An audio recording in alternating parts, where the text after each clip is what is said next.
Tonight, dear viewers, the top 5 least violent Ripper suspects. 5 men accused of monstrous violence, despite one rather awkward inconvenience. The violence appears to have missed the appointment.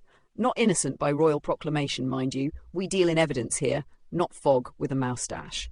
At number 5, Prince Albert Victor, better known as Prince Eddie. A royal suspect. Grand title, grand scandal, grand nonsense with polished buttons.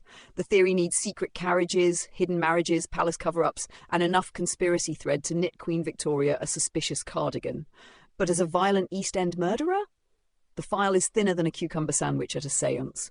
Royal rank is not evidence, a palace is not a crime scene, and gossip, however well dressed, is still gossip.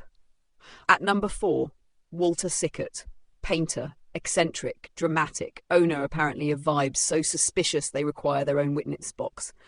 But gloomy art does not equal murder. If every man who painted dark rooms became a Ripper suspect, half the art world would be marched into court carrying easels. The case against Sickert is modern embroidery stitched onto old tragedy. Interesting? Certainly. Violent in the surviving record? Not enough to frighten a teacup. At number 3, Michael Ostrog. Now here we have a thief, a fraudster, and a professional nuisance. A Victorian rascal? Yes. A proven mutilating killer? No. Ostrog is what happens when a police memorandum says, "Here is a suspicious fellow," and later writers add thunder, lightning, and a violin section. Worse still, the evidence suggests he may not even have been available when needed. A bad man, perhaps, but Jack the Ripper? That carriage has lost a wheel. At number 2, Montague John Druitt. A tragic figure, a barrister, a schoolmaster, a man whose suicide became suspicious after the fact. The theory depends heavily on timing.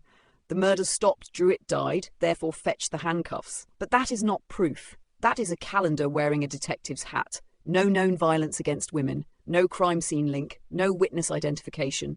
Druitt is not a strong suspect so much as a sad story recruited into a murder case. And at number 1, Charles Allen Lechmere, also known as Charles Cross. The champion of suspicion without a violent record.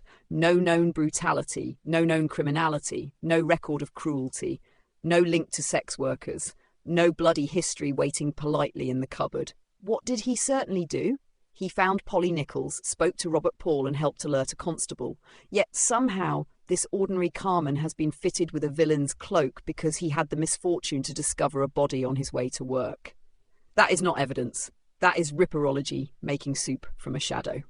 So there we have it, 5 suspects accused of terrible violence, while the surviving files stand nearby, coughing discreetly.